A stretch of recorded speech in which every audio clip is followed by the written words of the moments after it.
And we are live and in living color. What is going on, all of my beautiful friends? We have some awesome people in house today. So tonight we have the premiere of what me and James are calling Beards and Desserts. We are both in the hospitality industry. I have a degree in hotel restaurant management and ran a few restaurants back in the day. Now I'm settled for IT in a hospitality industry job.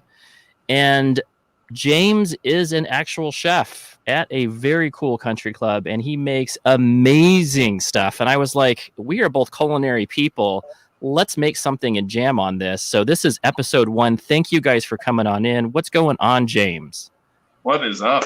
Thanks for having me. Well, thanks for starting this. Actually, I had no idea this was actually going to go on, but I'm glad it happened. I mean, I was getting my baking on at work today, so. Yep, I was like, hey, let's get something going on days that that I know you're available, and I know that we've had some fun talks, and I enjoy having a good Thursday stream. And this is kind of a fun theme. I enjoy the theme behind it because it's all about culinary. And then, not to remiss that we have some awesome other guests tonight. So we have Ken Bluegrass Bearded. What's going on, buddy? What's going on, brother? How you guys doing?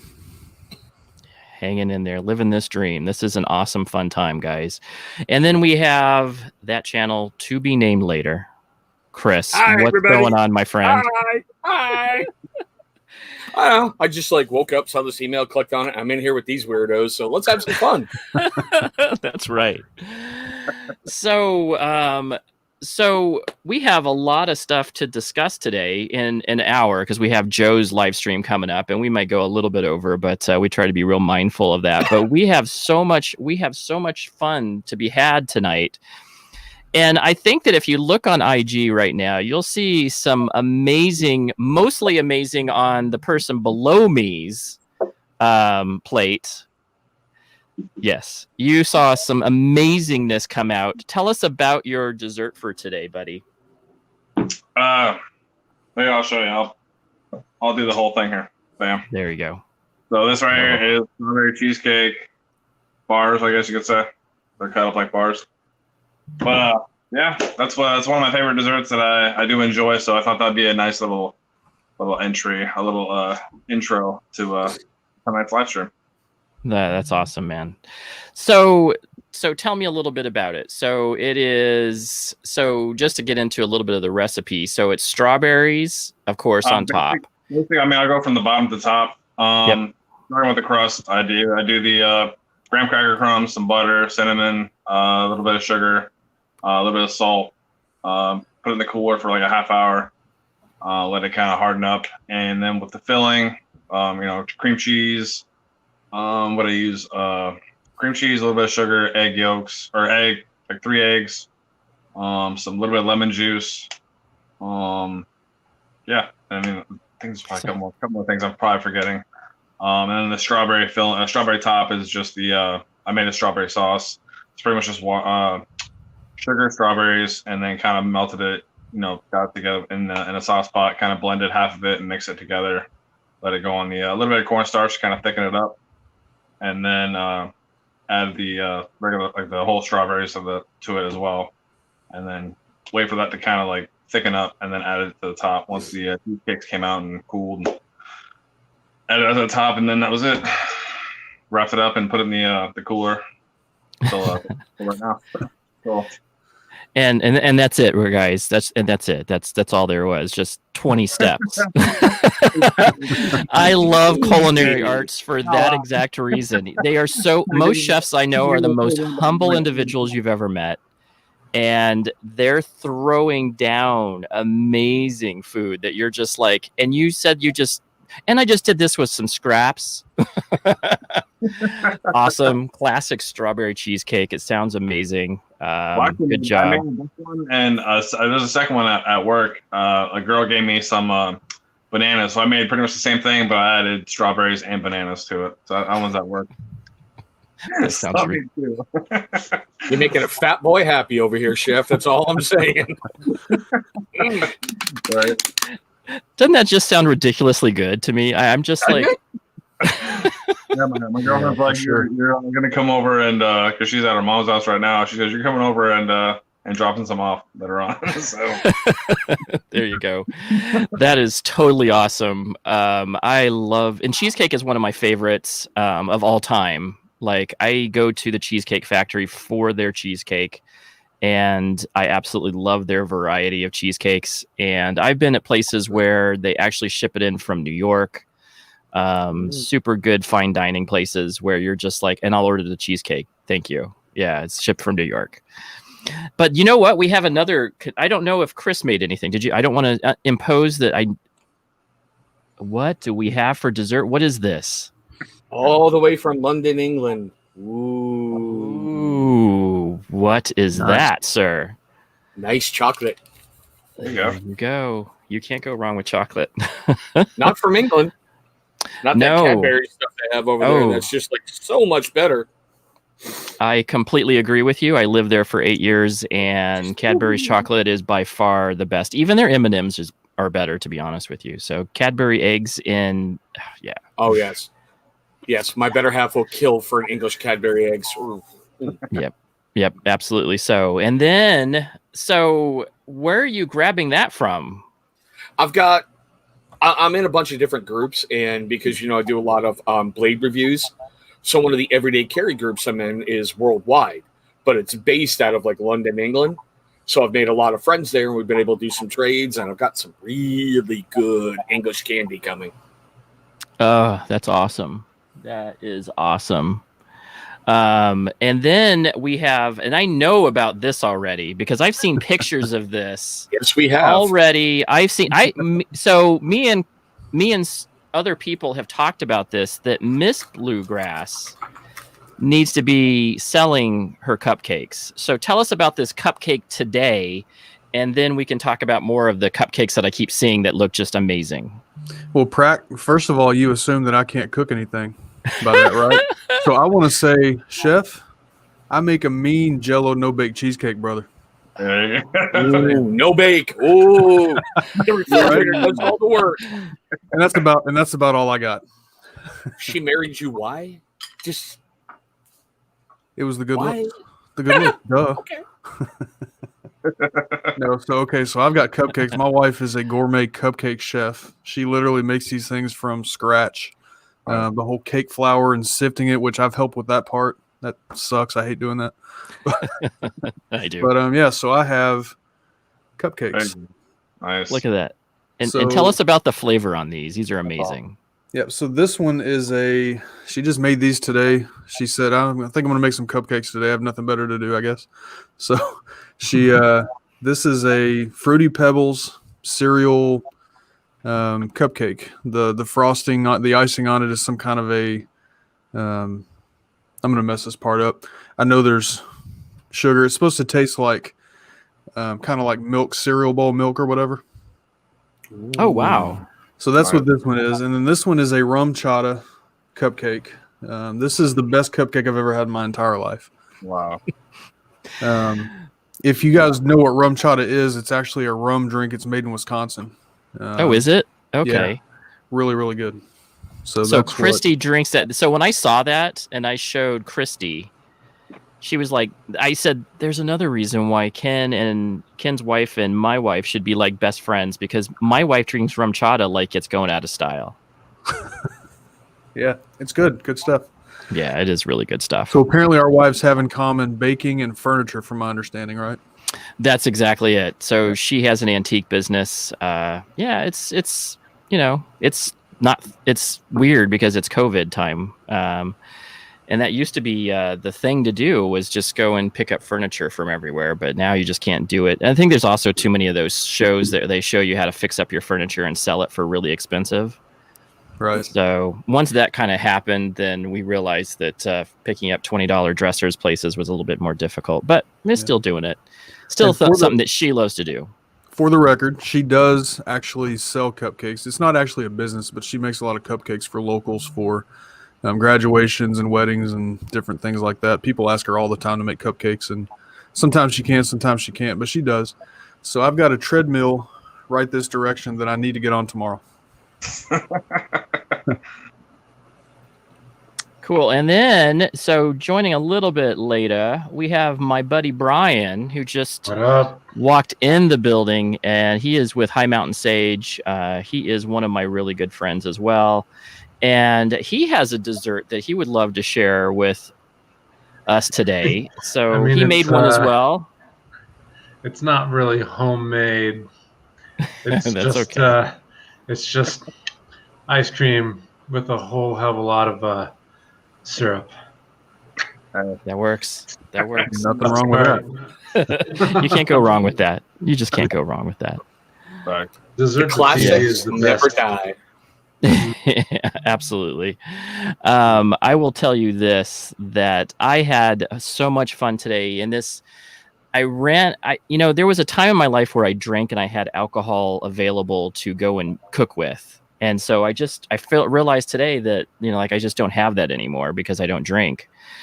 And so I was going to make this whole like bourbon brownie frosting and was going to do this whole, but I didn't have any bourbon.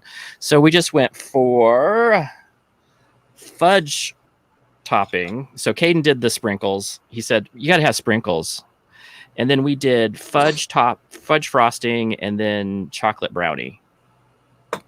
So, and that is simple, but that's, me and Caden made it together. So it was fun. I think that's what, kind of teaching your kids how to cook is always like a pleasure of mine to be able to share that, because I think that art has kind of gone away from our houses as much. And it used to be really like a mother-daughter tradition, but I like doing it with my son because, I spent a long time in restaurants and a long time in college learning how to cook. So it was good times. Man, you guys like describe the food really well too. You got to be like, this is a vanilla custard with, I don't know how to describe chocolate syrup. With a milk With chocolate a- reduction. Yes, God. got it. It's Very good cool. times. Yeah, for the Yeah. record, if it wasn't for Mrs. Bluegrass, that would be the dessert that I would have right there is ice cream, because I can't cook anything. Miss Bluegrass sounds like, so she does sell a little bit of these on the side in your local area. She does, yeah. Oh, Yeah. that's awesome. I think the last thing she did was she made, I might mess this up, I may be over, but I think she made like 12 dozen for a graduation. Oh, that's awesome. So That's really cool, because I know that some people, I can't remember, it was some family member of that was kind of like that was like her income. Like she was a stay-at-home mom, and then she just kind of did some cakes on the side and, made a fairly good business out of them. It was just sheet cakes and, something with a nice little writing on it. But, she made a little bit of money. And also when you're just so busy, having somebody being able to willing to make those. But I'll tell you, those delicacy cupcakes are like you work IT. How many vendors have you had that brought those cupcakes with they're crazy. Yeah. They're like Rocky Road, just like rum chata. They're exactly this. They're like some crazy concoction of cupcake that you're like, there's no way this guy gives my business right now because somebody made this cupcake and gave it to me. So you kind of know a little bit about what I do, right? Right. The vendor that we work with the most, they don't do stuff like that. We have Panera that's been sitting out for 3 hours. So, Oh. So and you know what, as time came along, I mean, the last few years, with the economy kind of getting a little bit weaker, I stopped seeing less of those cupcakes and less going out to dinner to a 4-star. It'd be like, now we're just going to go to Wendy's now. right. We'll just go across the street to maybe a Denny's. No, we'll go to, we still go to dinners or They're always lunches open. and stuff, but yeah. You say it like that's a bad thing, Prack. Wendy's has some pretty good food. That Baconator, the Heartstopper. Right. I was used to, there's a place called White Chocolate Grill that is just around the corner from me. And I used to go to that place probably about once a month with certain vendors. And they had the best food. And it's one of those, probably chef's been in the business a while. It's one of those high-end, it's from Chicago, I think. And there's only one in Chicago, and now there's one in Phoenix. Maybe there are a few more now, but that was the premise when they first started. And it's one of those top scale. They all wear black. They have this mystique about them when they're serving their food. They have like, it's all flamboyant. It's all very, and there's a grill in the back that you can actually see them grilling the food. So that kitchen piece is in your experience. I personally love that. Yeah. But they all have that, when they hire the wait staff, it's always, we are high end, and they have that air of, I am serving you high end food. And it definitely catches on, and it's definitely trendy food. Like you're not going to be filling up on it. That's for sure. You're going to get, the asparagus with some sort of cream sauce on it. Yeah. You're not going to be getting something you got somewhere else. It's just definitely different. $100 a plate, I better have more than a little dollop of a steak with a smudge of tomato reduction right next to it. No. What do you think of that, chef? Because I know that so do you think that, I know certain chefs that actually have that, where they come out with that, this is my food, and this little bit of perfection that I've made for you, you should be just happy with, and there's amazing. There you go. I know restaurants do like courses and stuff like that. I mean, sometimes it'll be like, you'll have like a dessert, salad course, or like an entree course, an appetizer course. Or they'll just have little mini courses where it's just a small food like that. But you're essentially, by the time you're done, you actually have a full meal. But you get like that little bit on your plate. Some companies, some places do like that little bit of something in there. But places I've worked at, they've done. You get what your money's worth, essentially. I used to work with 24 ounce bone-in ribeyes. It was just crazy. But I think they sold just that for like $50 or something like that, $50-something. And that's all you get was the steak, which it was worth it. And then you had to kind of pay for everything else a la carte. But yeah, some of that stuff that people that do that, there's companies out there that do that stuff, and it is ridiculous. And it's obviously stuff like that, it's pricey and you can't afford it. So it's like, when you like, what, this is all I'm getting. So and you know what? I've been to a couple times. It's trendy, and sometimes it's held in like somebody's like almost like a garagey type of restaurant place where the chef is like renowned, and they either that or they have the sommelier who is like some well-renowned guy who can sniff out the best wines ever. And they'll have like, this is his wine selection, and you get this very small glass of his favorite wines for $2,000. Yeah, it's crazy. And you know what? Holly got into the mood. So did you see that whiskey and hardtack she ate some cinnamon rolls? Yeah, I love it. Whiskey and hardtack, Holly, if you're gonna make fun of me, spell the word right. Just saying. What did she say? Ketchup? Oh, because yes, it's catsup or ketchup, right? Tomato. It's not a toe. Love you, Holly. Okay. I think that's how they spell it at University of Kentucky. Yeah. I knew I was waiting for something to happen there. That's hilarious. With your uncle brother as the dean? Yeah. Now, talk to me about that. There's a little bit of a rivalry. You are a Louisville? Yes, absolutely. Okay. Yeah. So you're Louisville, and so I will tell you this, that, now I'm going to miss the name of the quarterback, and I know his name, and the Louisville quarterback that went to the Ravens. Lamar Jackson. Yep. One of him in Louisville, I knew he was going to be something special when he went out. You could tell. He kind of took a dip his junior year, but his sophomore year, it was like, this guy's crazy. It wasn't so much that he took a dip; it's that he pretty much ran that football program the whole 3 years he was there. Right. There were some other good players around him, but his last year there, his junior year, where they had nobody else but him. So, right, still amazing, still an amazing quarterback, and you knew that's the reason why he won the Heisman. Absolutely, but absolutely, when I saw him, I was just blown away. I said, "This guy's next. He's the next big thing. You watch him; he will be somebody big, and he has become somebody big." And I thought, when Flacco went out, I was like, you can't. He's going to be this is going to be his time. Here, I will show you guys something. Speaking of whiskey and hardtack, and in Kentucky and Louisville. so I got an order from Whiskey and Hardtack last week or the week before, and Don had drawn something for me. Nice. Louisville Cardinal with a beard. That's awesome. I'm waiting on a frame for this, and it's actually going to hang right back here. Nice. That is really cool. Actually, that's really cool. Yeah. He did a great job with that. Now, is her artist her husband? Yeah, Don, her husband Don drew that. That's coming awesome. out with my order. Yeah. That's cool. I love Yeah, that. it's this started, I don't know, a couple months ago on one of my streams. We started talking about sports, and that's when I found out that Holly and Don are UK fans. So it's been cool conversation ever since. It's kind of, yeah, it's awesome. Yeah, well, I love rivalries like that. So U of A and ASU is that same rivalry.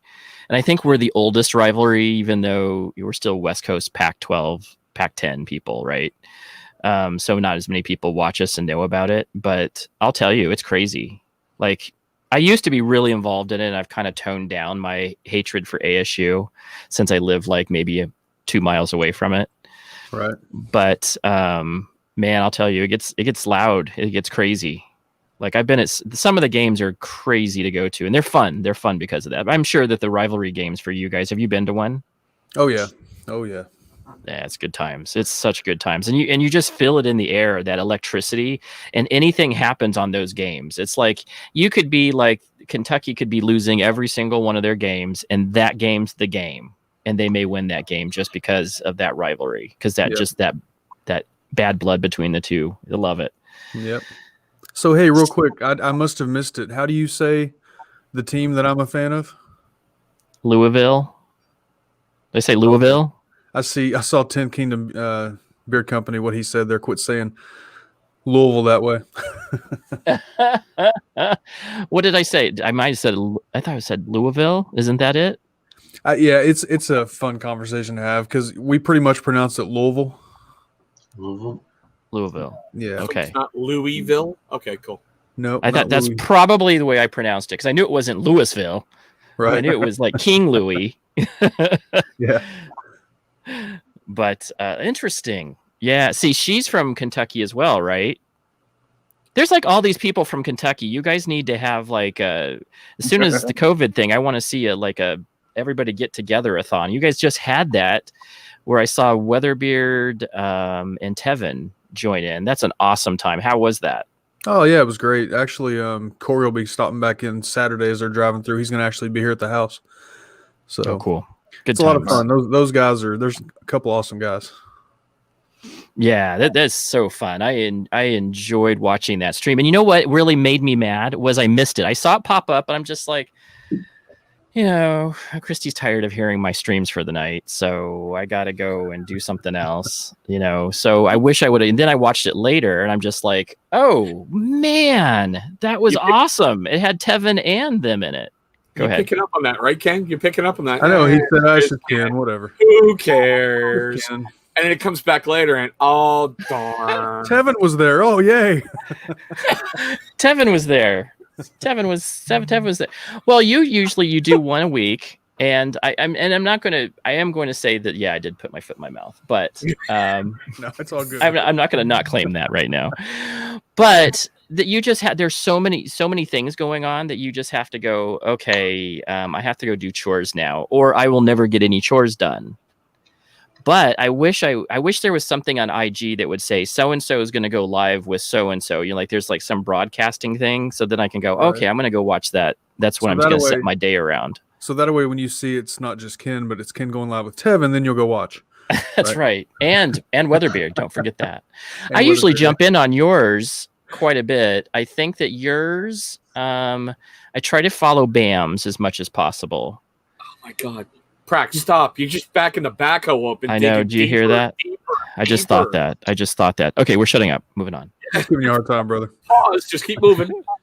I love Moving you, on. Prac, but man. Yeah, moving on.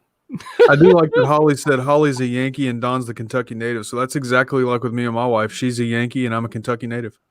That's awesome. How does that? So Kentucky they were Southern, right? No. They still are. Yeah. No, are they considered the South? Okay. Oh yeah. We're still part of the South.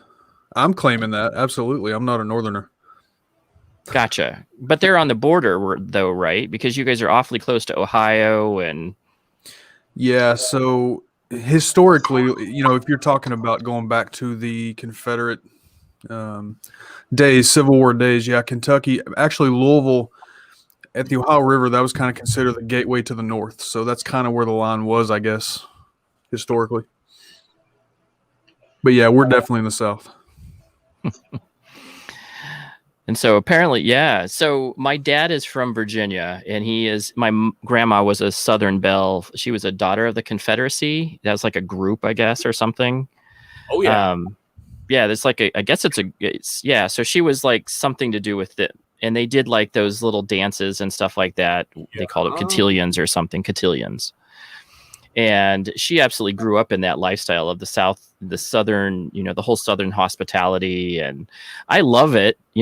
I just don't, I lived around the military bases, and then I was in Arizona, which is nothing to do with, it wasn't even thought of back then. Though we are the home of the most West Civil War battle. Really? Yeah. There's a Picacho Peak was the most West battle that was fought during the Civil War. I'm not sure what over, because it doesn't make any sense because it's in the middle of nowhere, but still is in the middle of nowhere. So what's going on, Brian? How are you doing, buddy? I'm good. Sorry, I'm not saying much, you guys. I'm just talking. 1, dessert tastes good. I don't know anything other than that. 2, football. There was a live stream the other day. I'm just not a football person. Don't hate me. Was that mine? It's all good. It's all good. I just like listening to y'all talk, though. It's really fun, fascinating, getting to know y'all. Yeah. So have you guys met Brian before? I know that some of you guys have, but or maybe I'm not. not. No, nice to meet you. Not. Nice to meet you guys. So Brian, yeah. I actually remember him when you had him on your roundtable thing. He's the shrink who prescribed alcohol, so I like him already. That's right. That's exactly it.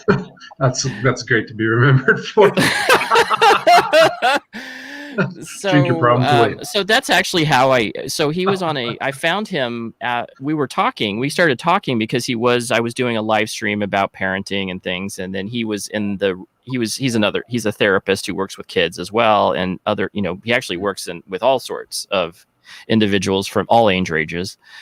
And then he had a company too, and I'm like, and you own a company? Let me try out your products. And then I was like, and your products are good? And you're a cool dude, so we chat a lot, so it's cool times. And he did a release last week, which was so cool, and he's already sold out, which is really cool. So we released last week, Thursday, Smoking Jacket, and he's already out of it, which was probably my fault for not making enough. Really, let's get real here. It wasn't. It's all good. You know what though? It's all new. You're a new company, so it's all fun. Yeah. But, hey. I'll take it. It was fun. Smoking Jacket, tobacco, oud, pomegranate, black velvet. Good stuff. I'm biased.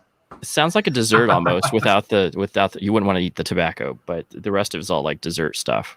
Did you say oud?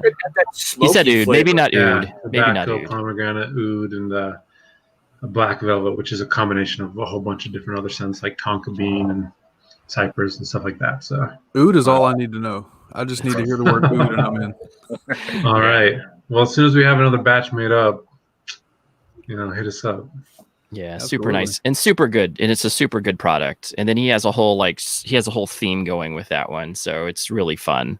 Because he has a barbershop that's coming out soon as well, and a couple other coming out in that line. So. Because he was basically, you were just doing essential oils for a long time. Well, the first 2 were just essentials. So, and I love them. I love essential oils.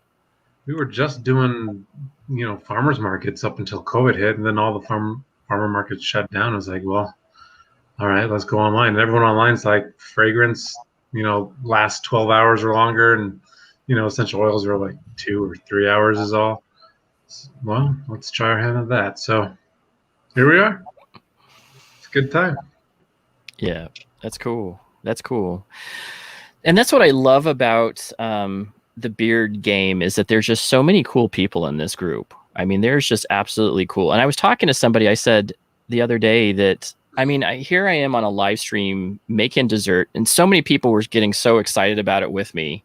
And I was just like, that is so fun to be with a bunch of brothers that are doing into the same space as me. It's just having fun, not getting worked up, doing some fun things. We talk about beards.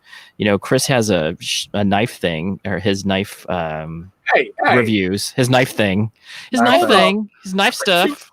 In this feed, don't be calling it a thing. No. What is it? No. What is it? It's a knife connoisseur. What do they call them? A knife Collector. enthusiast? Let's just call it an addiction. Make both you shrinks happy, okay? Tell me more. Yeah, tell me more. $100 an hour. Nope. I think this was free. Yeah.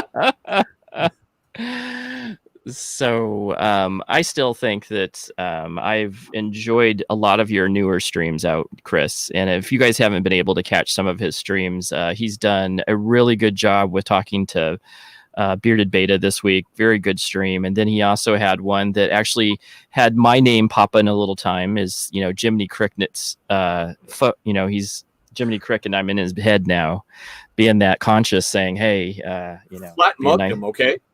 You got rid of that little inner voice. Now I'm just hearing Pratt going, now, Chris, do you really want to do that? Let's think about this for a moment.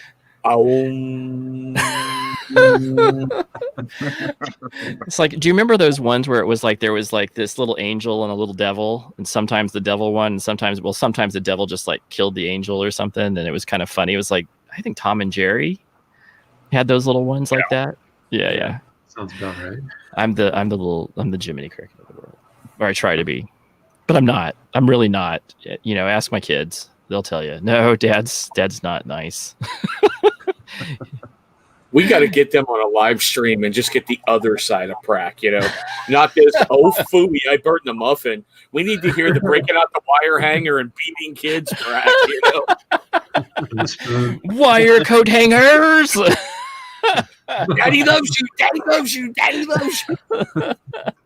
It's gonna hurt you worse than me. Exactly. Oh, that is so my dad. Oh, that's my That mother is too. so my dad right there. That Crap. I got two shrinks in the room. I just admitted an addiction and a mother problem. I'm signing off. Yeah, this is pretty good. Up an appointment. It's okay. It's all online now too, so that's the other cool thing. So Brian's, a lot of his stuff is shifted to Zoom meetings, right? Yeah. It's except for today, which is why I was late. Starting to kind of go into the office once in a while. I've heard that from a lot of people that they're starting to come back. I went to an actual dentist appointment today. I was like, hey, I feel kind of normal. I went to a dentist appointment. Like, it's my normal cleaning. I don't have to go do it. I mean, there were still like weird protocols involved, but it was still fun, to be, who would say the dentist is fun, but it was fun to get out of my house. It was fun to get out of my house. I was like, let me out of my house, please. Give me a reason to leave. Like, other than grocery shopping. The dentist, apparently. The dentist, if they, please, I'll go do anything. The dentist. Okay, there we go. So, James, how is your business? So I think the restaurant industry is one of those ones that took a huge hit. And I know that they're somewhat opening, but how is it going with your side? It's been pretty busy still. I mean, it's still like, it's probably a little slower, but it's still steady. Like, it's like once COVID hit, we did a lot of like to-go orders and stuff like that. It was dead around that time. We get some, I mean, really it was really just like a waste of a day. I mean, just sitting there doing nothing, or you get a couple orders here and there. And then it started kind of picking up a little bit. And then once we started opening up, like halfway, we started kind of getting more people. Now it's just, it's almost back. I mean, we get, a night, we'll probably get maybe like 150 reservations. I mean, on like a Friday or something like that. So, I mean, it's That's still- awesome. Yeah. Now, tell me about so you have it's a country club, but where are you at in Florida? Is it like in a ritzy area of town, or what part of Florida are you at? It's in Lakewood Ranch. It's like near Sarasota. Oh, okay. So yeah, I totally know where you're at. So my grandparents, my grandma's from Clearwater, and then my grandparents like married in Sarasota, and then lived in Sarasota. They moved to Tucson, and then when they decided that they wanted to leave, like my freshman year of high school, like 30 years ago, they went back to Sarasota, and they had a house in one of those country club areas. A super nice area. Yeah, super, super nice. The thing that I remember the most about them is all the palm meadows. Just tons and tons of palm meadow around that area where you're just like, wow, this place is just, there's some open area and then there's this palm meadow everywhere. You see like a lot of, sometimes you'll see deer. I've seen a few deer around there. Oh, that's cool. Now, do you guys have a country club and a golf course at the same place? Yeah. Yeah, so I figured. Cool. Nice. Yeah.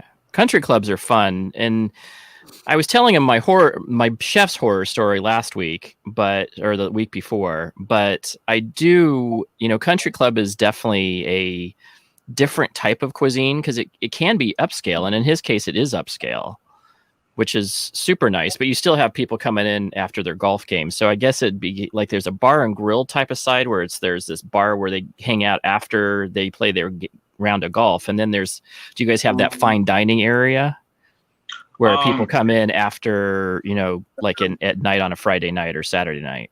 Like on our country club, we have an east side and a west side. We work the east.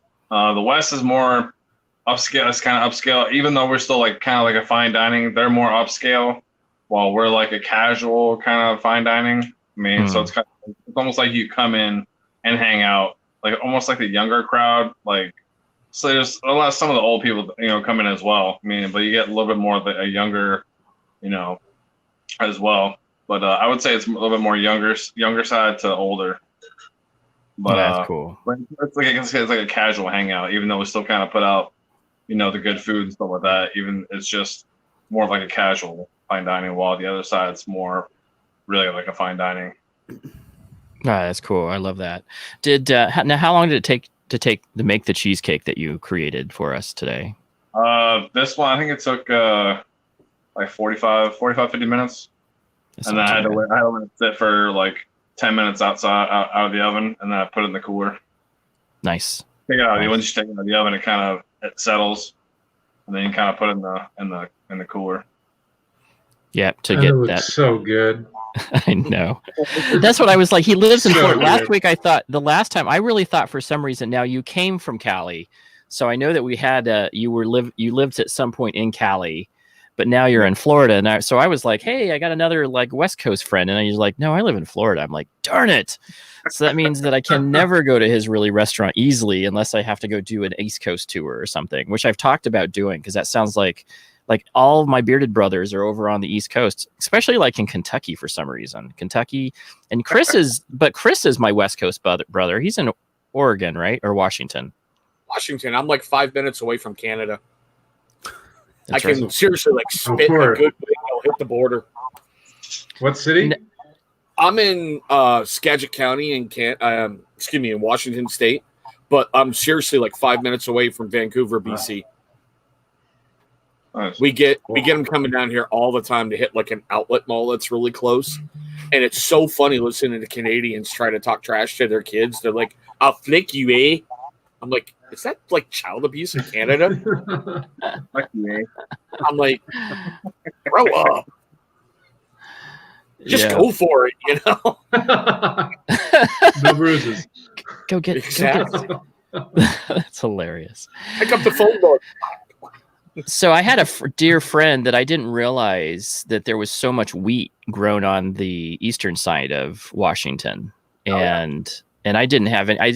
This says it's like a desert there. It's actually really dry climate, and there's a lot of wheat grown on the eastern side, which is like almost more than half the state, right? Because there's a lot of the wooded part, and then there's the wooded part is all the west side, and that's coastal, and then you start getting it into the mountains, and then once you pass those mountain ranges, then it turns into just wheat fields as far as you can see. Almost like I was told it was like kind of similar to Kansas, but it's wheat In a way, instead yeah. of corn. Yeah. Yeah, that's cool. So, but you live in the wooded area, like the what we consider Washington, like it's Yes, woods, yes. lakes, mountains. Yeah, Yes. it's cool. I've got great scenery up here, but trying to be polite, way too many meth heads. So Oh, I get you.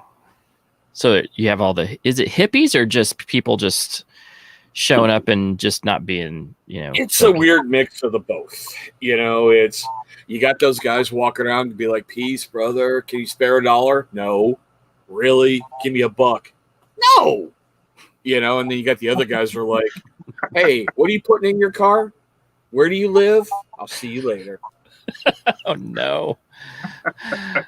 They need to go watch your YouTube channel because I feel sorry for anybody who tries to break into your house. Hey, you wonder why that's sitting right by the bed? I've got multiples. I'm ready.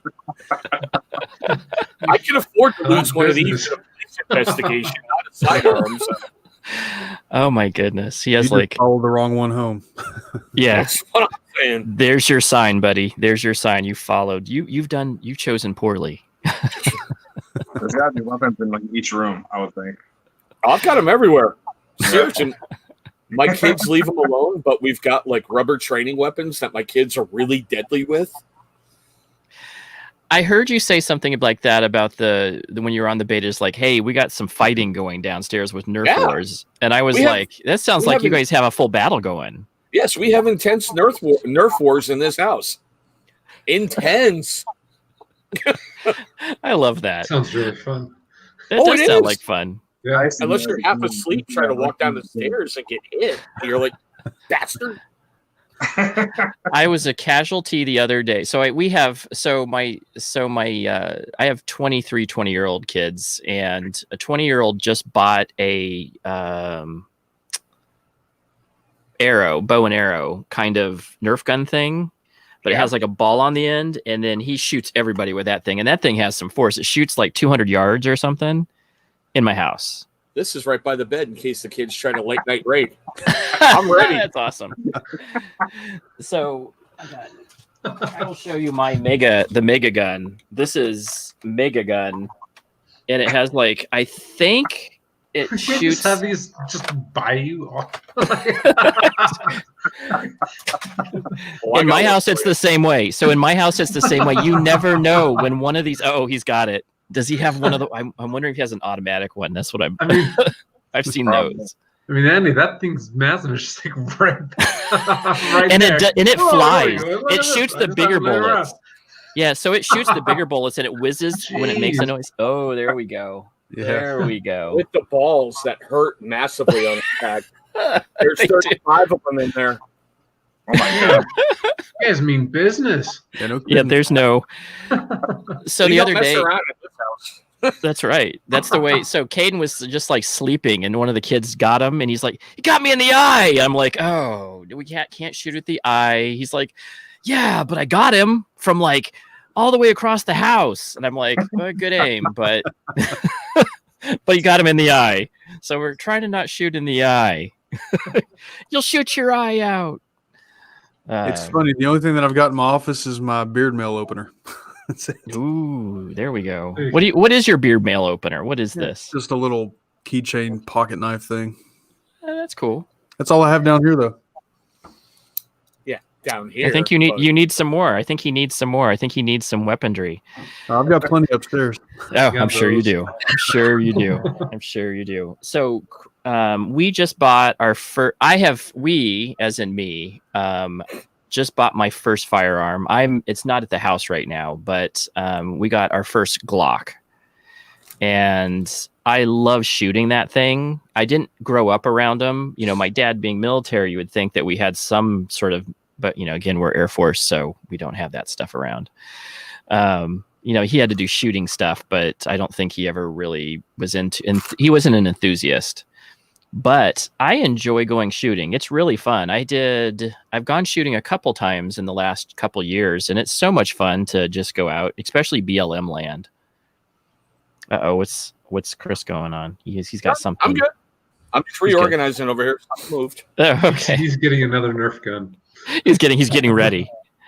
No, there's So how long were you? So Ken, how long were you in the service? Actually, I'm going to ask this question to Chris or to Ken first, and then we'll ask Chris how long you guys were serving. I was 7 years. 7 years, and you were in the Army. And what was your job in the Army or jobs? I was basically IT. I did the same thing. Okay, Signal. Cool. Yeah. My wife was more hardcore than me. She was an MP. She was military. Was she? Chris Yeah, knows. He knows. He was picked up by her. He was like, "You can't do that kind of stuff here." No, he found out. We were chatting one day, just him and I video, and we were talking about she was an MP. So now every time he sees her coming to chat, he's like, "Oh, everybody, shut up! The MP's here."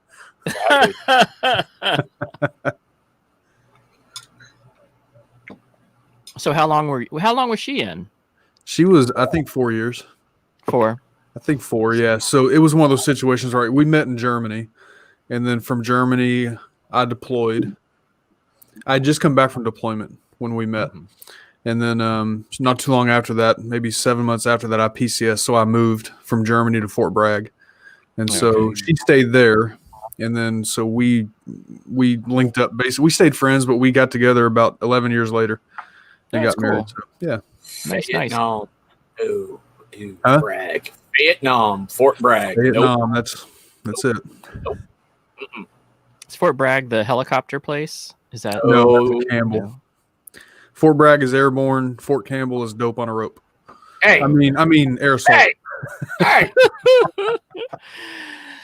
And you were Army, and I'm pretty sure that Chris was Marines, right?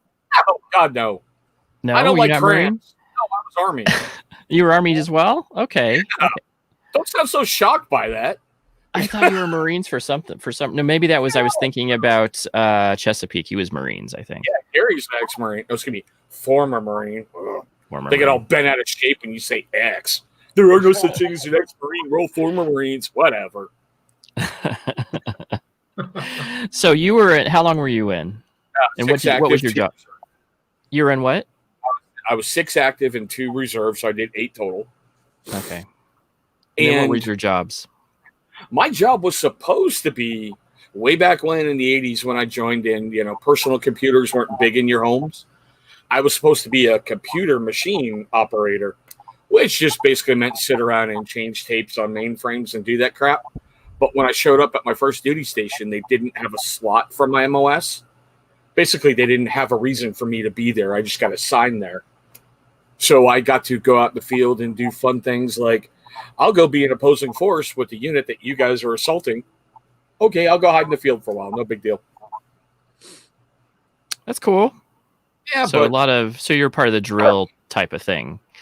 but 3 years of that, then you go overseas to Korea and you get in a real job and you're like, I haven't done this for a while. Can you guys help me? So you were you were next to the border there at one of the bases right off the border of North Korea. No. Thank God, no. You know where I'm talking about, though. I've heard of that base where it's like crazy. It's a crazy job.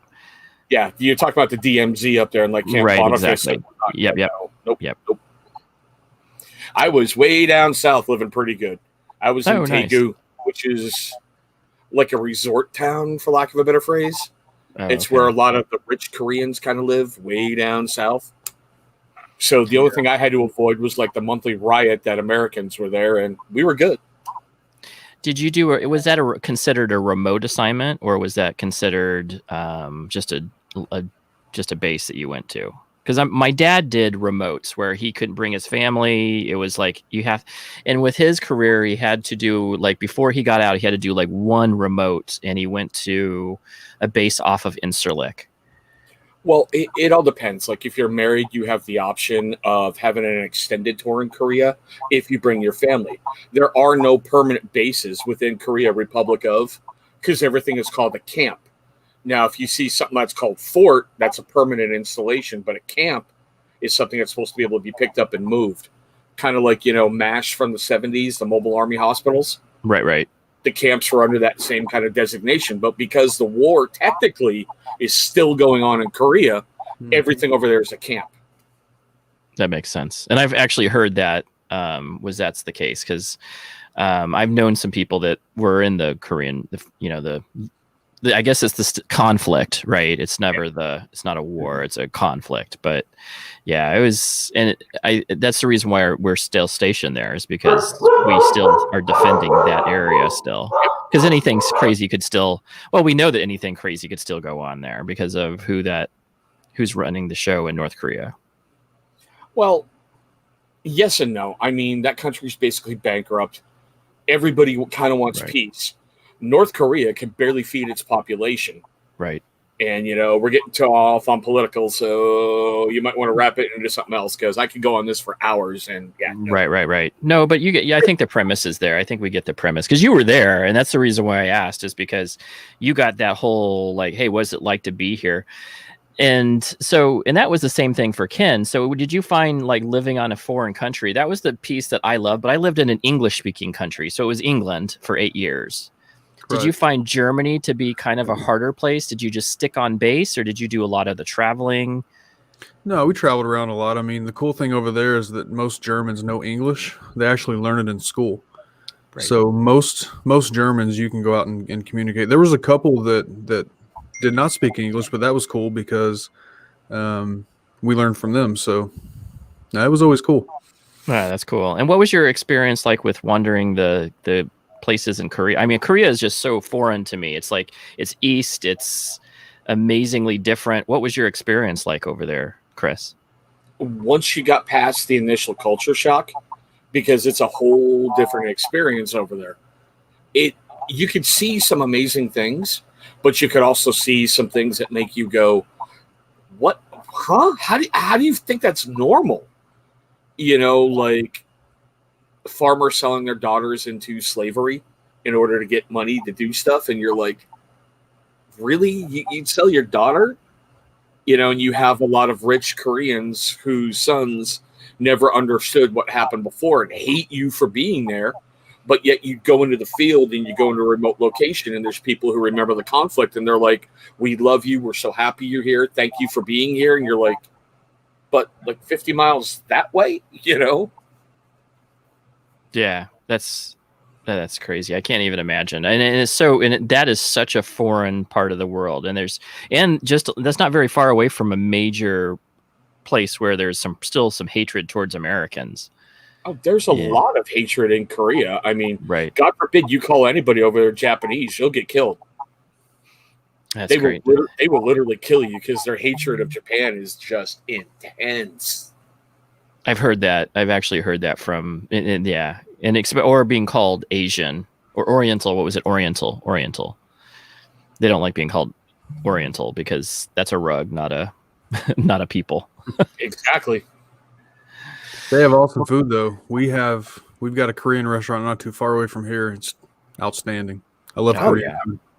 Yeah. I mean, I won't lie, when I went out and drinking on the town that night and you come back and there's those little mom and pop restaurants along the way, ooh, buddy. You mean soju? No, God, no, never touch that. No. Tell us about soju. What's soju? Tell us about It's this. Korean alcohol. But it's made with embalming fluid. No, thank you. It's pretty hardcore. Yeah. Embalming fluid, huh? Never touched it, ever. I mean, if you want to get messed up. Literally messed up, like death, like it's embalming you. It actually gets a lot of soldiers in trouble because young soldiers will show up and they'll think, oh, I can handle this, and they'll drink it and they'll get in trouble somehow. And it messes people up sometimes like that. And they sell it like the weirdest crap. Like I saw one guy buy a bottle that had snake coiled on the inside. There's others that had dead rats floating in there or scorpions. I'm like, no, thank you. No. It looks like it died in there for a reason. Like it's dead. Yeah, and they're like, good stuff. GI, take it. I'm going back on base. See ya. Hey, Andy, can you throw Tevin's comment up on screen? Yeah, this one. Yeah. I've had to, so for the first time ever on your channel, I've had to put somebody in timeout, and it's been my son twice. So what was he saying? He said go Lions and go Bears. Yeah. Oh, I knew that there was some sort of like you see what hat I'm wearing today? I got to represent the AZ today. I'm running the Cardinals today. I even though they're, the teams that you hate to watch because they are normally losing, but I grew up with them, so is what it is. Is what it is. Now, what is your favorite? So I'm going to go Asian food here. What is your guys' Asian food? I like Korean barbecue quite a bit, but what is your guys' else? What is your other favorite Asian food? Go ahead, Chris. Oh yeah, great. Point at me. Oh my god, I can't remember the freaking name of it, but there was these great little egg rolls that were made over there, like right outside the base. God, like yakimandu or something like that. You talking about yakimandu? Yeah. Yeah. Oh my god, that was just sit there and eat Yakimandu that is incredible. freaking all day. Whew. Give Yeah. me some pho. I know that's where I was going to go. Where Brian, what is your? Because pho. Have you guys had Vietnamese pho? Yeah, pho, so good. So we have a couple here in town, and there's like the one that we go to with my company. And the interesting thing is, for some reason, a airport nearby has a lot of Vietnamese training to be pilots. And because they're doing that, they stop at this one Vietnamese restaurant, and that's really good when they're stopping there too. So good. Five Spice is like the best thing ever. I don't know, that just makes that soup so much better. And I try to explain it to other people, and you're just like, You just have to eat it. You just have to, so good. It's so good. Have you guys had it other than the chicken pho? Have you guys had it with like we have one where it's like tendons and meatballs and strips of meat of some sorts and Meatballs and chips of meat, but never tendons. Oh yeah, they have one here that has like tendons in it still. It's so good. Just like I was like, well, take that tendon All right. stuff. The tendon stuff makes it taste different and better for some reason. What's your favorite Asian, James? Besides pho, pho Vietnamese. I do like either like bourbon chicken or like sesame chicken. Oh, those are good. Yeah. Some more of the Chinese type of. Yeah. True. Have you ever had like you go to an actual and I know that if you go to the West Coast, there's like little areas where this is Korea, like in the West Coast. This is like Little Korea on the West in LA, and that food is phenomenal. And sometimes it's fusion, sometimes it's the real stuff. But if you go into that area, the Korean food is so good that you just are like, it blows anything away in Arizona. It's so good. Yeah, we got the restaurant that we have here locally. It's a guy that he's actually somehow served most of his career in Korea. He was able to stay there. He married a Korean lady, and now they're here together and they run a restaurant. And they only buy their rice and certain foods from Korea. If they can't get the food they want, they'll close their restaurant for a month. They don't care. Oh wow, That's the real deal. All right. Yeah. that is the real deal. That is really good food. I Cool. enjoy authentic food so much, and even if it's fusion food, I still like the take or the spin that they try. Like they have a lot of ramen fusion food places around here. It's not exactly ramen, but it's, they're trying to make it a little different, put it into a different culinary category. I like it. What's your favorite? James, do you do any Asian cooking? I've done like stir fries and like, stuff like that. I really just done like stir fries and, what else? Like pad thais and stuff like that. It's just not crazy amount, but like, around that culture, like the Asian and Chinese, Right. stuff like that. So my experience is that the spices are so different that it's because I was taught the cordon bleu style, French style cooking, where you have the classic sauces, and I learned to do that, and then you throw in the Asian, and they have such different spices compared to what French style is, that you're just like, I don't know what to do. I don't know what these are. I don't know what to mix with this, because I'm used to like the ones that I grew up on: oregano, basil, parsley, those type of spices. and then you add these different ones, and there's different heat levels of them all, and just like the different versions of curry, there's like so many different versions of curry that it's hard to get. Like, I don't know what they did to that to make it do that versus what I did. That's true. Yep. Yeah. I love Thai food. Thai food's like one of my favorite. I would say that Thai and Vietnamese are like my two favorite. But I really like the, different types of curries that they create. I love that. And I like it like Thai hot. So I'm like the guy that, like, if it's not melting my mouth away, then I'm upset. Didn't get my thing. Okay. Well, it is. Anyone here like sushi? Sushi fans? Yeah, I'll crush it. Absolutely. Sushi is one of my favorites. I'll eat all day. Absolutely agree. Chris and Ken are wrong. It's not an No, I opinion, it's a can't. fact. You can't do it. I just don't want worms. I don't know. No, I'm kidding. But I can't. I don't know. There's something about it to me. I can't do the. If you guys are talking about like the raw, Yeah. now California rolls, that kind of thing, I can do. But if you're talking about the raw type sushi, I can't. Yeah. So you'll do like the tempura. Is it tempura like the The cooked and bread. Yeah. Yeah. So you'll do those. If they're like Yeah, wrap seaweed wraps or whatever those things are called. Yeah, I'll eat those. Will you do the imitation crab stuff? Not raw. Not raw. No. No, I mean, they cook the crab. I mean, that's something that they have to cook. Oh, yeah. No, Yeah. no. I like stuff cooked. You know what got me is I went to Vegas once, and it was like one of those late night hangout drinking things that me and my boss did on a convention night. And we went to the Venetian, and they had this little sushi place. And that's where I fell in love. I said, you know what makes sushi is the sauces. These sauces are so good that you forget that it's raw fish. No. This No. yes. no.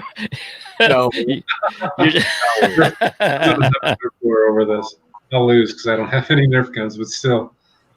No, but you're also talking to a guy who's had cobra, rattlesnake, and alligator, so I won't touch sushi because I think that's disgusting as crap, but I've ate other weird crap. So.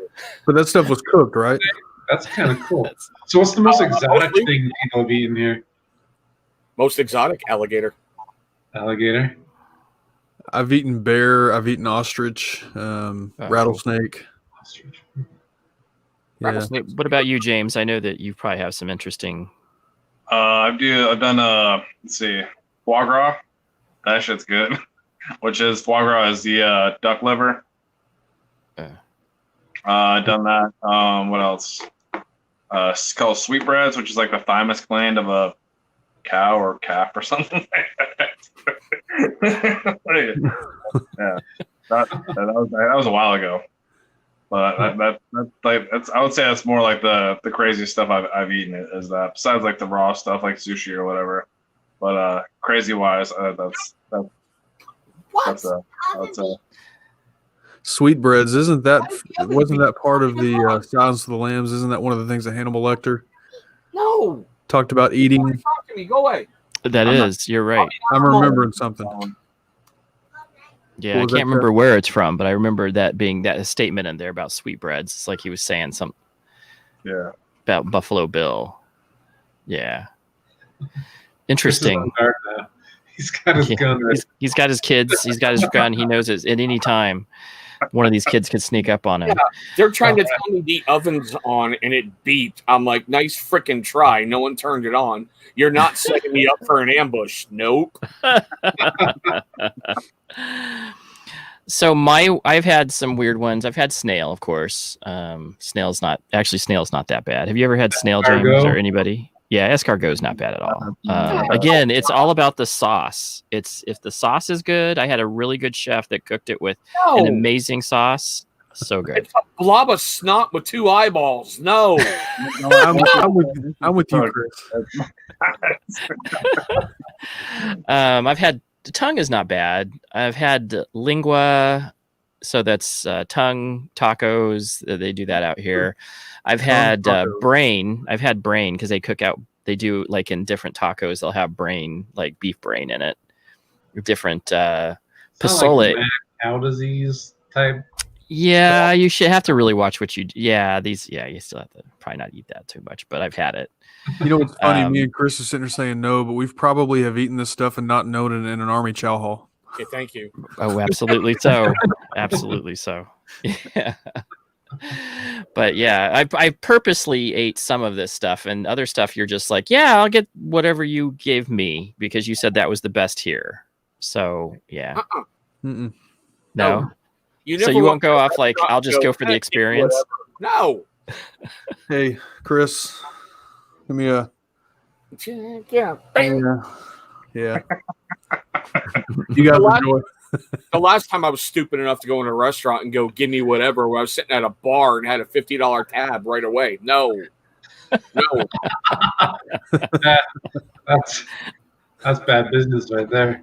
Bad my ass. The drink was great. I didn't know it was going to be 50 friggin' bucks. What's what would you say your best cuisine has ever been that you guys have ever either served or have eaten? What would you say, like, that was the best meal I could, if I was to have one meal in my life, that would be the meal to have? Thanksgiving 92 Air Force Base in their mess hall. Really? Nice. Very nice. That's the one time, well, Thanksgiving and Christmas are the twice a year that any base gets crap right. But on an Air Force base for a holiday, That's true. that's 5-star dining right there. I agree with you there. I grew up on military bases and I worked at the NCO club. So NCO club, we did a lot of, we had like that restaurant that I was a busboy and I did dishes, but the food there was so good. So good. I enjoyed that. But, so what about you, Ken? So my wife makes a whole lot of good stuff. If I had to pick anything that she makes that I could only have for the rest of my life, it would be her meatloaf and mashed potatoes. Yeah. Ooh, yeah. I love some of that. I love a good meatloaf. Meatloaf, there are some good, like, you always think, okay, it's just like the way my mom made it was real basic, just ketchup and, but there are people that get down with meatloaf. What's in her meatloaf that makes it amazing? I have no idea. Meat. She won't tell you. And whatever she puts in there. She's got a whole recipe written down. Yeah, I think it was her mom's or her grandmother's recipe. Oh, very There nice. are really good meatloafs out You there. hope it's meat. You hope it's meat. No, see, so I know Mrs. Bluegrass. She's not going to eat anything exotic, so I'm covered. I'm good. Sounds like she's had some tuna sushi. Yeah, keep on reading. I saw that. Yeah, I know this story. She did this to impress an old boyfriend. Tell us. So, interesting. So then you had to drink. I was like, and she had some tuna sushi, and I didn't see the rest of it. Going, hey, she did. She's okay. Yeah. That's hilarious. That's awesome. Now, did you guys grow up in Kentucky? Is that kind of like, because that's, in my opinion, that is the epitome of Americana right there. My grandparents were the same way. They just totally good. It's such good food there. But all Americana, perfect. Yeah, I grew up in Kentucky. She grew up in Wisconsin. Oh, that's right. That's right. Yeah. Still, Cheese, huh? Cheesehead, eh? jeez. Cheese and brats. Beer, cheese and brats. Oh, Miller Late's great with them brats. Yeah. Cheese curds are like the best product that they make there. I think cheese curds. I could eat are cheese amazing. curds. Yeah, Yeah. I love cheese curds. The only place that I can get cheese curds here is Cheese Culver's, and curds. Culver's cheese curds are fake. Yeah, they're not like the same that you get up there. Yeah, I've had them at better places for sure. We actually S- have a Orange Grove that actually sells cheese curds like that. I'm not sure. I mean, they're real, but I mean they taste pretty damn good to me. yeah, yeah, good stuff. I love that stuff. So, what's your favorite food to prepare, or best you've ever eaten, James? I love cooking. I love grilling like big, like high end like steaks. Like that's like one thing I enjoy. Like one of the best meals that I've had was from the previous job that I had was I think we went on my birthday and I got like the 24-ounce like bone-in ribeye, like lobster tails, like claw. I mean, whatever the whole nine. Like That it was sounds so good. one of the best meals I've ever had. Surf and turf. I love that. Yeah, that sounds like the mega surf and turf. That's like with the ribeye plus the so good. So good. Yeah. Now what is your best way to so we're going to ask this to everybody, but what is your way of preparing a steak? What is perfect for you steak wise? Like, I mean, doneness or Yeah, what's your doneness, and then what are you doing to it? Are you putting some of that? Are you throwing some butter on at the ends and then grilling it up with that butter? Or are you doing anything spice wise to beef it up? Just beef it up a little bit. I keep it pretty simple with spice. I mean, salt, pepper, maybe sometimes some garlic powder or something like that, but or maybe some garlic butter or something like that. Like towards the end, I'll put it on there. But just that nice like char on it, but not like black. Some people go crazy and get like that Pittsburgh or whatever, like that really, really charred steak, which is so gross. Like I can't handle that. People go too extreme on that, and it's so gross. I tried it one time, and I'm like, how do people eat this? Like it's just charred black. Like I can't do that. But I'll eat it mid-rare medium. That's how I usually go. Like I say, I'll finish it off with like either like say garlic butter or just regular butter. I'll let it rest, and and that's pretty much good to go. I mean, I don't need like no sauce or nothing like that to go with it. That's cool. So, and that sounds so good. So I think my best steak I've ever eaten was at Ruth Chris. I thought Morton's was still good, but Ruth Chris I just really like that butter kind of coming to your plate, still sizzling on it. Oh, so good. Yeah. What is your favorite steak, and what is your and mine, I'm a medium. I'm a medium rare kind of medium. But what is yours, Ken? What's your steak of preference? So what are you putting on it? I'm medium, and I like garlic butter on it also. The best steak that I've ever made myself was the cast iron skillet method. So sear it in a cast iron, and then turn your oven up. I think it was 500 or whatever the temperature was, as high as it'll go, and cook it for like 4 minutes inside, and that's it. Yeah. Nice. Yeah, that's how I do high heat, and then off. Yep. Yeah. Just enough to get it hot. Yep. What do you got? What is your steak preference, and what are you putting on it, Chris? I guess you could just say walking through the kitchen and whisper fire at it, and there you go. I'm good, You're going wrong, Ringling. We don't have steak much in the house because I've got 3 kids and we got to watch that financial stuff, Oh, yep. But it's just whenever I get it, you get it that medium rare makes me really happy. And, a little bit of garlic butter, a little bit of, I'm going to say it, A1 sauce. I don't care. Bring the hate. A1 sauce is good. I like A1. I just don't want to ruin my steak with it. That's the whole problem. I like A1, but I'm like, I like the taste of steak too. So I like caught in that catch-22 of like, I really like the taste of it though. I'm not talking like with A1, right? A toilet bowl type. I'm just like a little drizzle. We're good, Oh, okay. Yeah, I like A1. The thing that I think comes up the most around here is with Devin, right? You have to have A1 if you have a well done steak, because then it has no flavor anyway. Juice to it also adds some kind of liquid to it. Right. To get it down your throat. Yeah. Yeah, I can't imagine eating. My dad. I grew up on well done, and I didn't like steak because I thought that's the way it was cooked. I didn't realize it was the way it was cooked because my dad he was well done. My mom he did a special steak for my mom, but for us kids, it was always a well done steak, and we had it about once every 2 weeks, and it was like chewing. You had to chew it so much, and that's what I hated. And Isn't there a way to make a well done steak though, where it's still juicy inside? You just sear the side, each side of it. I hear this. So Joe says that. So Joe Bearded Life says, yes, that's the way I do mine, and it's still juicy, and it still retains the moisture in it, and it's not like leather. So he says it's cooked all the way through, but it's still moist. He's from Jersey, New York's toilet bowl. We don't trust him with cuisine, okay? Right. I mean, myself, I'm a medium rare for sure. Just is that what salt. yours is? And some salt? Yeah, put some salt on there a couple hours before, let it sit. throw it on the grill, sear both sides, take it off, eat. Very good. Yeah. Are you cooking at high heat, or are you just searing, Yeah, and so then off? I'll sear. So,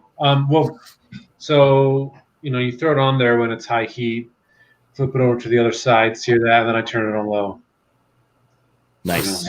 Sear Right. both sides well, for sure. I like the reverse sear method as well. That's really good. What is that?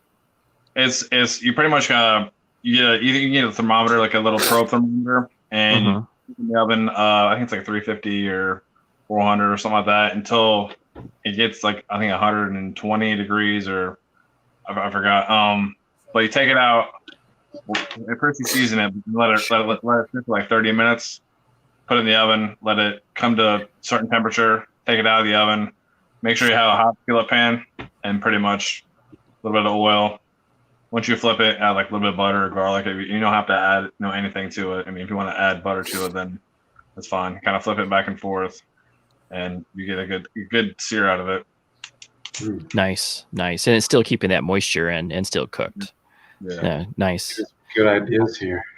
Yeah, and that's definitely, I love picking up new ideas on, because who did I get the sear from? I got that from, like, what is it? One of those meat companies.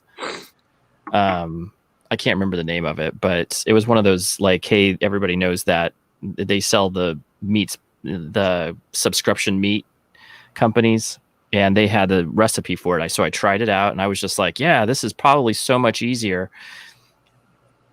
So do you guys do a lot of marinade on yours? So everybody's kind of doing basic, which is cool. I've had some people that just swear on the marinades. Like, it has to be marinated for a day in this, like, it's like it's a brine of some sort.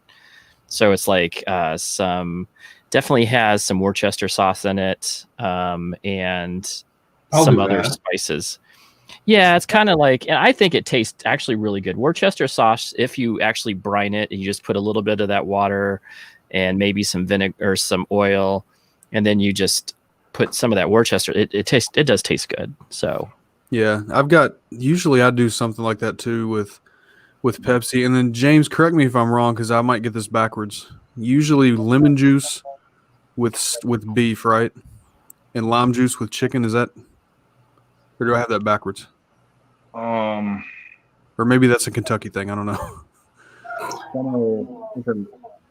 You can do lemon juice and lime. You can do either or. Okay. I think it's with like seafood. You can't really do it with seafood because it would cook it. Yeah, but the citrus kind of tenderizes that meat. Yeah, it does a little more tenderizing to it. Yeah.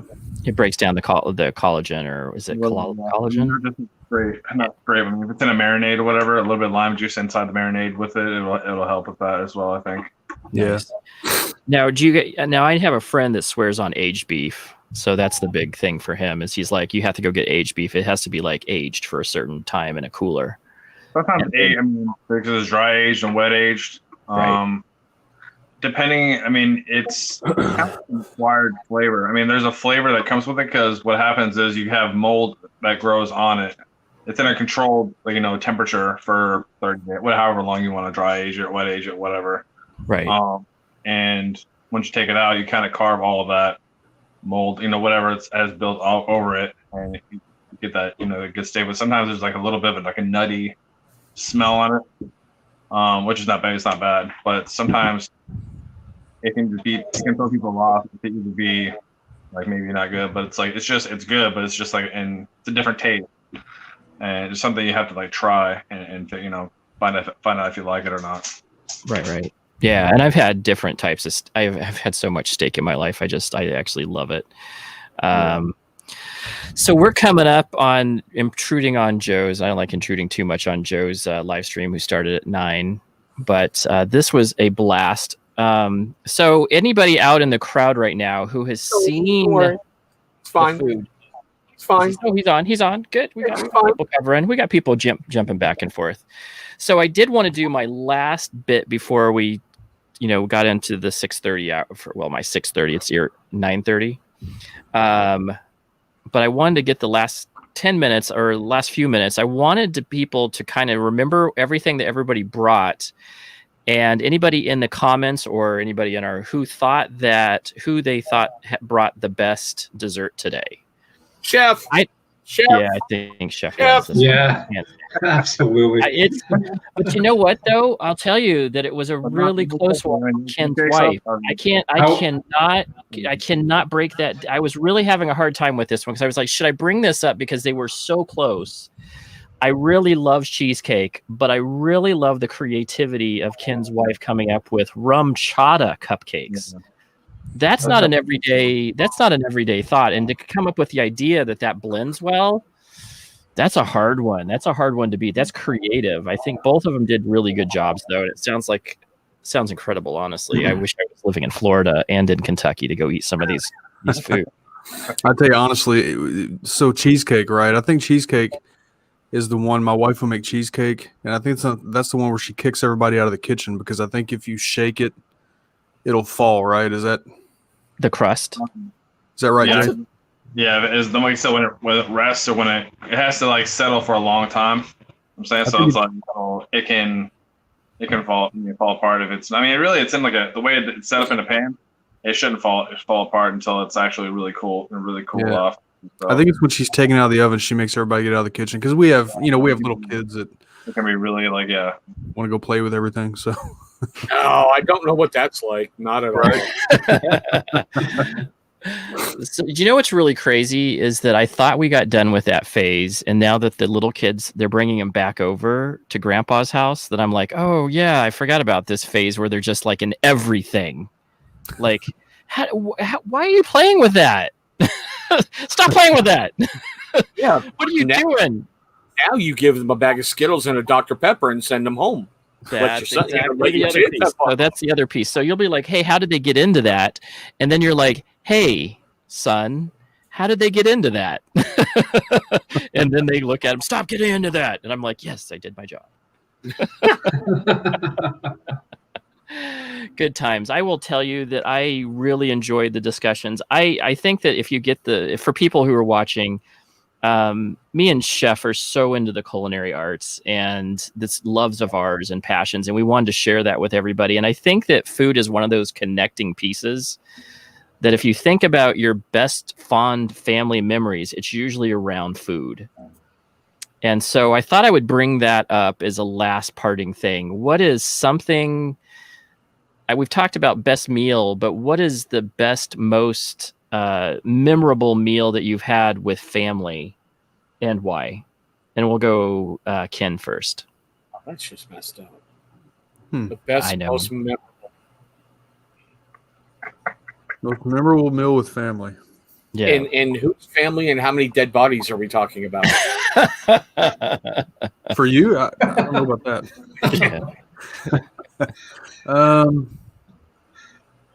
And it could be just like your average Thanksgiving. It could be like, hey, my wife's our Thanksgiving's at home. It's awesome every time. It could be that. Yeah, I would say probably the Thanksgiving we had a couple of years ago. We had family come from Wisconsin or Virginia. Where my wife's sister was living. I think she was still in Wisconsin at that point.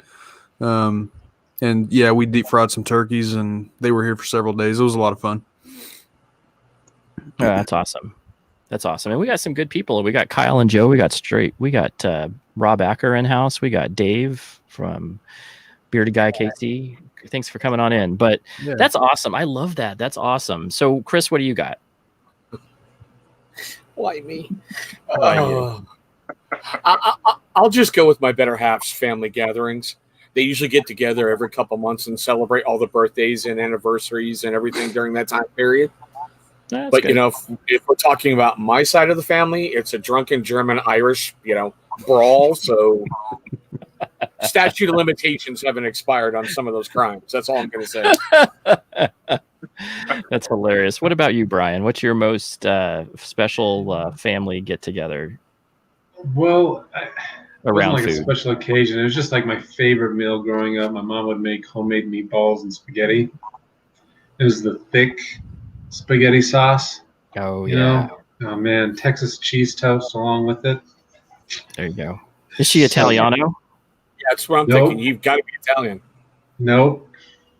No. That's just what and it was out of a box, I think. It wasn't like she homemade it. but it was so good. It was so good. If you were Italian, you wouldn't have called it sauce. You'd have called it gravy. So there we go. That's right. That's Yeah. Joe's thing. You know, Yeah. it's funny. Have you guys? There's a couple on YouTube. It's a guy that married she's an Italian lady, and they do these YouTube videos where she tries American cuisine. She's tried like Domino's pizza and all this other stuff, and she's like, "No, what is this?" That is so true. So my my stepmom is second generation Italiano. So her grandpa came over, and when she cooks Italian, it's so good that you're like, why don't you go make it? But she's like, my mom makes this, my sister makes this, everybody I know makes this. This isn't special. And I'm like, I've never had food like this. It's so good. It's so like, it's the real Italian meatballs cooked in with oregano and basil, and it's cooked a certain way. And, you know, it's just so amazing. And we would do that for Christmas or Thanksgiving instead of a turkey. And I was just like, yeah, blown away. Best stuff ever. What do you got, James? What is one of your favorite, most memorable family get-togethers? Was actually probably before I left California. All my family is mostly in California. On my dad's side, a few people on my mom's side, but majority of family is in California. I mean, any kind of get together with them was great. It's been a while since we've had a family get together, like come together. I just have like a lot of cousins and stuff like that, so I have a lot of family in California. So it's just like hard to get them together in one spot because everybody's so busy. But like I would say like a dinner here would be like Christmas or Thanksgiving. I've worked when I worked at the fine dining restaurant, I had to work every holiday, and so once I got to the country club, I was actually able to get Christmas off, and start enjoying Christmas dinners and stuff like that. So that's probably one of the better like dinners is actually having a first Christmas dinner after like 6 years of having to work straight, every holiday. That's cool. Years ago. That's cool. Yeah, and that's the part that I remember about the industry that I don't miss as much, because you're always gone for holidays, because that's the special occasions. Mother's Day. Mother's Day is a crazy fest. We don't even talk about Mother's Day, right? Yeah. That's like the busiest day of the year. Crazy restaurant business, and it's just nuts because everybody's taking their mom out to breakfast or lunch or dinner. Crazy. Hawaiian pig roast is an interesting one. That's awesome. I like Dan C. Yeah. What's up, Dan? What's up, Dan? I can own it. I'm proud of that. We're all a little. The one thing that, if you think about it, have you guys, and I don't want to keep going, but I will for a second. Have you guys actually explained to somebody about what some normal person like in your life, try to explain what you do with the YouTube reviews? I mean, maybe there's some people that don't get the weird looks that I get. You do what? With what? Outside of my house, yeah, nobody really cares. My wife and kids are all in, but I share stuff on Facebook, and yeah, but it's all good. Yeah, why do you do that again? It's really fun. They're like bearded dudes are fun. Okay, that's great, Andy.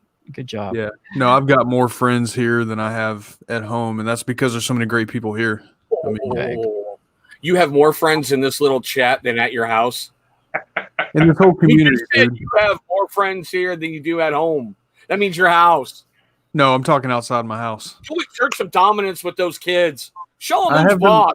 I have been the whole stream. Have you seen them? When I get done, go Lions. No bruises, right? He's throwing the Vikings love. He's throwing he threw the Vikings and the Lions love at you. Hold on a second. I'm getting ready to. Yep, you're gone. Bunch of oranges in a sock. Beat till you got juice. That's all I'm saying.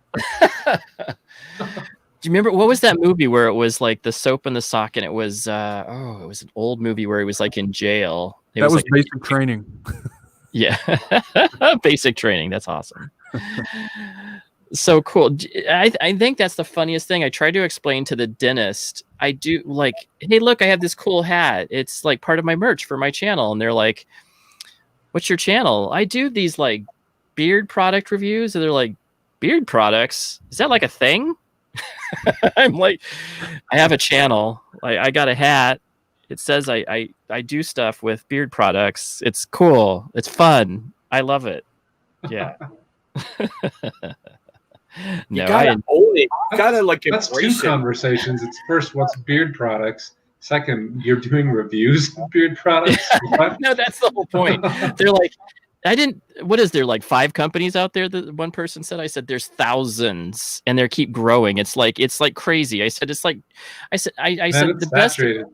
Yeah, I said, it's kind of like trading cards when you were a kid. You have all these stats on these certain players and you want to trade them and you want to talk about them. You know, here's this and this player did this and no, I want that card. That's what I thought is like grown up trading cards, Oh, just yeah. with different sense and Yeah, Beard you mail. know. Beard mail's awesome. You can use me on your resume now. You can be like, this is what I've done on YouTube. I've helped turn him around a little. He's not as mentally insane anymore. The funny thing is that yeah, if you just, I think that people, I appreciate the advice, but it's never mine. It's just like I gave it to you from somebody else. That's, I can't even own it. I'm like, hey, yeah, I live this life because somebody gave it to me too. Did you go to college for that little crap right there? I mean, my God. Yeah, You know, these aren't my words, but I will share them with you because Yeah, they that's- impacted me so well. Just own it, Pratt. Lie to me, okay? My God. it's the whole Buddhist thing that just comes out of me, being humble. Oh. Just comes out. Sorry. But anyway, I will tell you this, that what is going on in the next week. What you guys have a ton of stuff going on. What is new with Ken? What are you dropping? What are you reviewing? So this week I'm working on a review for Ruddy Man. Cool. That'll be out Monday morning. Oh, very nice. And then Very nice. my midweek video, which is a, I'm not sure what I'm doing next midweek. I'll figure that out later this week yeah. So my midweek videos are kind of like, this is what this ingredient is, or, you know, whatever. So Oh, I love that. And I saw the What's in My Beard Oil thing today. So go check him out. Anybody who's watching this, go subscribe to this man. He's doing really good content, excellent content. His live streams are amazing. His videos are informative. I really like the new series that you're throwing out where you're going into depth about the ingredients that are actually in the beard oils and what these things are. Very nice, very educational. yeah, apparently, and I mean, that being said, make sure you guys subscribe to all these guys. And Oh, for sure. I don't know if Brian has a channel, but I know he sells beard products, so go check him out. Yeah, For sure. I'm onstage.com. I don't have a channel. And yeah, Sorry. Dan's right. I think my next week's video will be a hair pomade video. I need to do something. I saw that. I was like, yep, he's going to do grooming products for his hair. Yeah, I need to get this under control. What do you got going on, Chris? Well, that's funny because tomorrow I'm dropping my first of the Sawyer series for Running Man review. Oh, very And, cool. Got some Chesapeake stuff that's going to be filling up most of next week. Very nice. Very nice. And then are you doing any more of your different videos where you're like talking about family related stuff that just kind of come when it comes? It's kind of, I don't want to do it just about kind of one topic. I want to kind of get a bunch together. So I'm trying to do at least one of those a week, you know. Yeah, very But nice. Before I would just film it and bury it. Now I've got to do it and get it out there. Yeah, that's cool. That's cool. I've really enjoyed those. Those are great pieces. Very good content. What do you got going on, James? Pretty much, yeah. I got a couple videos coming out. Well, the one thing I still got to do mine. I held off on doing the Copper John one because everybody else was doing the Copper John one. So I do have that coming out. Plus, that's all when the hype was coming out with all of that stuff. So I kind of held off on that because everybody was putting out that video. But I got that coming. I got a Fable one I want to do. Since it's not really even out there yet, I think it's just something I won from somebody that did a make your own scent kind of thing, and I won one of the scents that he had, and hopefully I can try and get it out there and maybe get it on his line.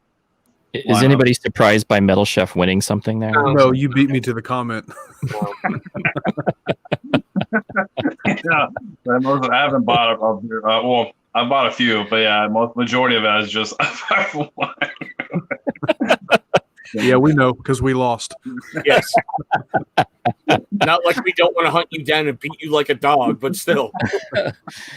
That's hilarious. I He feed did you give what- away his tip last week. So he did, like 2 weeks ago, he gave away his tip. So you guys have to go watch that last one because he did give away the tip on how he does it. We're not going to release it now. Now it's top secret, but you have to go watch my last video with him. When you play soul, good. Yeah. But he has some tips. Send cookies. Yeah. Send cookies. Send some cookies. Have him bribery works really well. There you go. So if you guys are not familiar, he does do amazing videos on cookies and other desserts. I saw one where he was just doing the topping and just doing that little sugar drizzle. Oh, so good. I love that. That's like my favorite piece to watch of any chef when they're doing pastries. Oh, so good. Hey, Pratt, wipe your lips. You're drooling. Wipe your lips. I know. Can you hear that? Just so good. Brian, what do you got going on? Actually, looking into getting some ingredients for making some butters. Been just making balms with High Mountain Sage, and everyone wants a butter these days, so we're gonna do that. We're looking at baobab butter, avocado butter, hemp butter, and what is the last one that I'm looking at? You've got my interest. I just said Yeah. about the same thing. Oh, I think it's just going to be butters. I'm not going to put anything else in there. It's butter. Just put butter in it. Yeah, that works. I don't know. We'll see You know, how it turns out. Avocado is one of the ones that I've heard, and that's the one I've actually really enjoyed. I didn't think not very many people did it. 10th Kingdom BC does it, and Hummingbeard both does a avocado butter, and it's a good butter to be using. I enjoy it quite a bit in Beard, and the other ones, of course, are amazing, But that's the one I thought was a little new to me, and I enjoy it being in a butter. So very good choice. Yeah, I think. Okay, so what do I have? We got another next week. We're doing this again. It'll be episode 2, and we will be having 10th Kingdom BC coming on air. So Amanda, awesome company. I'm looking forward to having her on. Super good lady. And she's another, I think there's a theme of Kentuckians coming in. She's from Kentucky as well. Oh, I didn't know that. Yeah, she's from Kentucky. She lives in the same county, I guess, that the Clooney's come from. Whatever that town is, whatever that county is. Yeah, I think that's somewhere over there. Yeah, so she's part of. Yeah, that's pretty cool. And so, super nice gal. Looking forward to chatting with her and bringing her into some. Hopefully, she'll make a good dessert as well. And then we'll be rolling with another one of these. So. And then I have a Sphinx beard I have to go do, a Defined Beard Company, and then the Miners one. So I have like 3 I have to release in this next week. So, and I don't know if you guys have had, I've had so many good products. It's so hard to do a ton of, I can't do any negative reviews because everyone has their own little niche, and it's just amazing. I love it. It's a good place to be right now. Cool. Thank you guys for coming on in. Any last words? Any last thoughts? Thanks for letting my insanity come on. That's all I can say. I totally appreciate you guys coming on to our first episode. Next year, when we have this episode again, hopefully we will have you guys back on and talk about some sort of crazy things. I'm sure we'll have each one of you guys on again at some point because you guys are all personal friends of mine. So, but I really appreciate you guys being on this forum, and me and James, just to kind of support us on this. This is appreciation, a lot of appreciation for that. How could we not? You two are awesome. Well, separate chef, he always wins, bastard. Good times. Good times. Brian, nice to meet you, Brian. Absolutely. Nice to meet you guys as well. Yeah, Brian's We get to know each superb. other Dude. better. Yeah, for sure. Definitely reach out to him. He's super, super good. He has a good product, and he's also just a super nice, good friend. So I've appreciated getting to know him. Thank you. So yeah, I appreciate good that. times.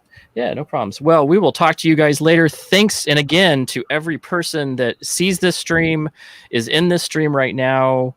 I don't know how many of you, 6 or 7. I appreciate you guys so much. Anybody coming in and visiting with us, this was a blast, and we hope to have a lot more of this fun in the future.